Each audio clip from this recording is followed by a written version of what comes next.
Bahawasanya kata Imam Haddad, orang yang salik, para murid yang ingin kepada Allah Subhanahu wa taala, yang berjalan menuju kepada Allah Subhanahu wa taala, tak kurang di kalangan mereka yang akan diuji oleh Allah Subhanahu wa taala dengan perihal rezeki, Tetapi kata Imam Haddad, sesiapa yang dipersulitkan rezeki mereka oleh Allah, yang mungkin hartanya kurang, yang mungkin kehidupannya sederhana, yang mungkin kehidupannya tak macam orang lain, maka sepatutnya dia kena bersyukur kepada Allah Subhanahu wa taala kerana kehidupan yang dilalui itu adalah sama dengan kehidupan baginda Nabi sallallahu alaihi wasallam dan kebanyakan para sahabat dan kebanyakan para kekasih Allah Subhanahu wa taala. Jadi tak perlu risau kepada rezeki kerana Allah telah menjamin rezeki kita. Wa ma min dabbatin fil ardi illa 'ala Allahi rizquha wa ya'lamu mustaqarraha mustaudaha. Tidak ada perkara yang bergerak di atas muka bumi Allah ini melainkan Allah telah tuliskan, Allah telah jaminkan rezeki mereka. Di sini tidak ada terkecuali dia beriman ke tak beriman ke, ahli taat ke ahli maksiat ke, muda ke tua ke, di binatang ke, di tumbuhan ke, di burung-burung ke, semuanya tanpa terkecuali telah dijamin rezeki oleh Allah Subhanahu wa taala. Jadi kita masih lagi membicarakan tentang bagaimana kita nak yakin dengan rezeki Allah Subhanahu wa taala. Tak ada perasaan takut, tak ada perasaan gusar, tak ada rasa risau dengan apa yang Allah janjikan kepada kita. Kerana itulah beza kita dengan orang kafir. Dan keyakinan ini mesti dipertambahkan. Kadang-kadang kita tahu benda tu, tapi kita tak yakin. Dan yakin ini ada beberapa peringkat. Kita dah sebut pada kelas yang lepas, ada dipanggilkan ilmu yakin, ada ilmu yakin, ada ainul yakin, ada hakul yakin. Ilmu yakin tu macam mana? Dia tahu sahaja. Dia tahu bahawasanya Allah jamin rezeki dia. Tapi ainul yakin, dia tengok sendiri. Bertambah keyakinan dia. Tapi hakul yakin, itu memang dah tak akan tergugat keimanannya bahawasanya rezeki tetap telah disediakan oleh Allah Subhanahu wa taala. Maka kita kena tambahkan yakin kita bahawasanya segala apa yang kita dapat hari ini, semua itu telah ditentukan oleh Allah. Dan apa yang akan datang pun telah disediakan oleh Allah Subhanahu wa taala. Kata Nabi sallallahu alaihi wasallam, sebelum ditiupkan roh kita kepada jasad kita dulu, ketika di alam roh dahulu, Allah telah tuliskan 4 perkara. Yang pertama, dia ni ahli neraka ke ahli syurga. Dah ditulis atas dahi kita ni. Syaqiyun am sa'id. Dia orang bahagia ke, dia orang celaka. Yang kedua, dituliskan baginya ajalnya. Ajal dia bila, umur dia berapa. Yang ketiga, dituliskan baginya rezekinya. Yang keempat saya tak ingat. Yang pertama, syaqiyun am sa'id, rezeki, ajal. Ada satu lagi perkara yang Allah tuliskan sebelum kita ditiupkan roh ke dalam jasad kita, dah ditetapkan oleh Allah Subhanahu wa taala, maka tak akan berubah. Kita berusahalah macam mana pun tak akan berubah. Baik, kalau macam tu, apa guna kita bekerja? Apa guna kita belajar? Apa guna kita turun ke kebun kita cucuk tanam? Apa guna kita bela kambing? Tak, Cik Gulan bela kambing. Apa guna kita bela kambing kalau rezeki dah ditulis oleh Allah Subhanahu wa taala? Perlu faham, apa yang kita berbuat atas dunia itu dinamakan kita mendirikan sebab, melakukan sebab. Kita usahakan kerana Allah Subhanahu wa taala menjadikan atas dunia ini setiap perkara ada sebabnya. Setiap perkara ada sebabnya. Nak dapat duit kena kerja, nak kenyang kena makan, nak sembuh kena beli ubat, jumpa doktor, pergi hospital. Tak, nak jadi alim kena belajar. Tapi boleh tak Allah nak berikan kepada dia rezeki tanpa sebab tu? Boleh sahaja. Boleh ke Allah sembuhkan dia tanpa dia pergi klinik? Boleh sahaja. Boleh ke Allah kenyangkan dia tanpa dia makan? Boleh sahaja. Dan perkara itu kita nampak dengan mata kita sendiri. Tak mustahil bagi Allah Subhanahu wa taala.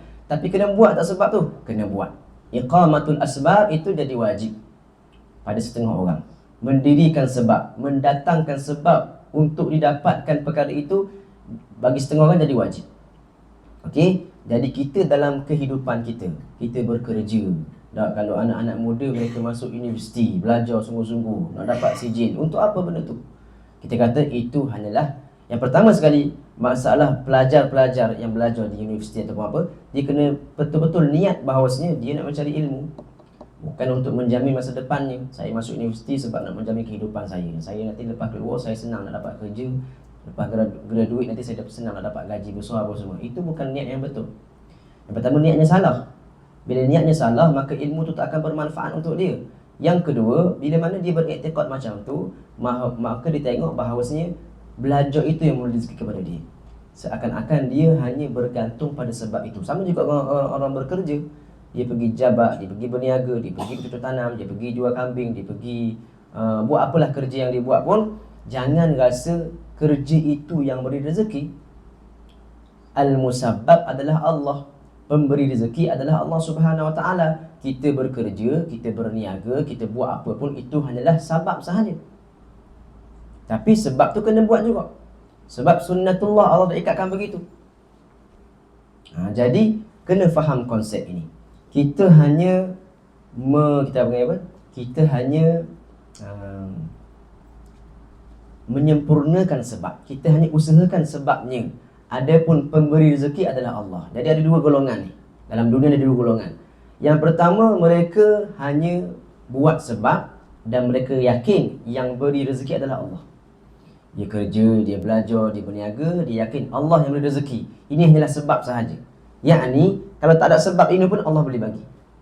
Tapi golongan kedua, mereka bergantung pada sebab. Bergantung pada sebab, yakni mereka tak nampak Allah. Mereka hanya nampak kerja ni sahaja yang boleh rezeki pada aku. Kalau aku hilang kerja ni, tak tahu dari mana nak cari rezeki. Kalau aku tak belajar kat universiti, tak dapat sarjana ni, tak tahu macam mana aku nak jamin kehidupan aku masa depan. Macam kebanyakan ibu bapa yang takut nak menghantar anak mereka ke pondok-pondok. Sebab apa? Nanti anak aku nak makan apa? Keluar nanti nak kerja apa? Nak makan apa? Kalau orang lain tu kalau pergi hantar ke universiti apa semua, memang universiti yang beri makan pada dia. Bukankah Allah Subhanahu juga? Tuhan yang sama, musababnya yang sama.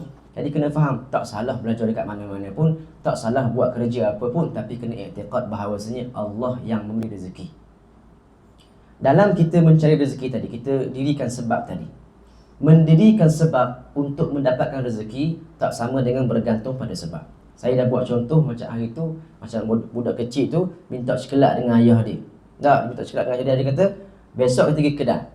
Tapi mu kena ingat, nanti depan tuang kedai tu mu kena kira 1 sampai 10. Budak kecil lagi baru belajar ngira, baru belajar bilang. Jadi esok dia pergi dengan ayah dia ke kedai kunci. Dia pun bilang 1, 2, 3 sampai 10. Ayah dia kata apa? Tuang kedai beri sekelak pada dia. Dia pun balik dan dia senang dengan sekelak yang dia dapat tu lah. Besok hari dia pergi ke kedai yang sama dan dia bilang tanpa datang dengan ayah dia dan tanpa khabar ke ayah dia. 1, 2, 3 sampai 10. Tuan kedai kata, apa mengira depan aku? Dia pun kira lagi 1 sampai 10. Tuan kata apa? Kenapa kamu mengira depan aku? Aku takkan beri apa-apa kepada kamu. Katanya anak tadi, semalam mu beri pada aku. Kenapa hari ni tak mau bagi? Katanya tuan kedai, sebab semalam kamu datang kepada aku dengan suruhan ayah kamu. Kamu patuh suruhan ayah kamu, maka aku beri kepada kamu. Jadi kamu tak boleh bergantung kepada kira ni. Kira ni bukan sebab rezeki. Sebab rezeki adalah pemberi rezeki yang ada. Kamu patuh kepada suruhan pemberi rezeki, maka kamu akan dapat rezeki itu. Bukan bergantung pada sebab. Nak tengok beza di antara dua golongan ini, kita dah sebut cerita kelas yang lepas, bagaimana kalau kita ni kerja satu syarikat. Tiba-tiba bos kata, mu somak, dia kata, Abdul Somad nama dia. Mu somak, esok kena buat satu kita kata apa, muamalah, yang muamalah tu haram. Menipu ke, rasuah ke, maknanya perbuatan yang haram. Maka kalau dia orang yang salik ilallah, berjalan menuju kepada Allah, pasti dia akan tinggalkan. Bos dia kata, kalau mudah buat benda ni, esok aku buang. Kalau dia ni betul-betul duduk di jalan Allah, dia akan terus tinggalkan. Sebab apa? Buat benda yang haram. Kata aku tak mau buat, aku rela dipecat. Rela dipecat tu memang semua akan buat lah. Kalau kita ni memang berada di jalan Allah Subhanahu Wa Taala, kalau masih lagi sanggup buat perkara yang haram untuk dapatkan rezeki, walaupun benda tu yang haram, maka itu bukan dinamakan salik ilallah. Itu dinamakan bukan orang yang masih lagi berada di jalan Allah. Dia kena cek balik hati dia. Sebab dia sanggup buat perkara yang haram. Yang tolak kerja ni, dia pun balik rumah. Dia balik rumah, malam tu nak tidur tu. Dia nak tidur malam tu, dia fikir, aku tak ada kerja dah ni, besok nak makan dia. Kalau dia masih berfikir begitu, bermaksud dia masih lagi bergantung pada sebab. Dia masih lagi bergantung pada kerjanya dia. Sebab apa? Dia anggap kerjanya dia boleh beri rezeki. Tapi kalau orang yang tak bergantung pada sebab, hanya mendirikan sebab, dia boleh tidur lena, tidur tenang. Dia katakan, esok Allah masih ada. Hari ini Allah beri rezeki pada aku, esok pun Allah juga beri rezeki pada aku. Bukan sebab ni beri rezeki pada aku. Tak, tapi usaha kena ada usaha. Cari kerja kena cari kerja. Tapi tak risau, tak takut. Sebab apa? Fiqh. Ini maksud fiqh. Yakin dan percaya dengan janji Allah Subhanahu Wa Taala. Ini yang perlu kita tanamkan dalam hati kita. Apa pun yang berlaku di sekeliling kita, tak, kemarau, ni ekonomi melosot, ini berlaku ni, jatuh kejatuhan ni. Yakin, kena yakin. Apa pun yang berlaku, tetap rezeki kita akan sampai kepada kita.